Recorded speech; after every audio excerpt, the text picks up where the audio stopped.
Alright, header pipes off. Took about a good hour. This is the old gasket.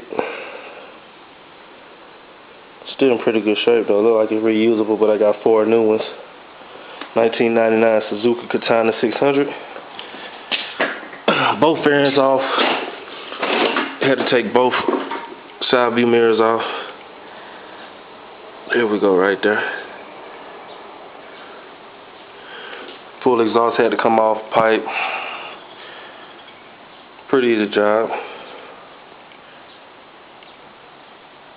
And if anybody could tell me what size this bolt is right here, give me a holler back, please.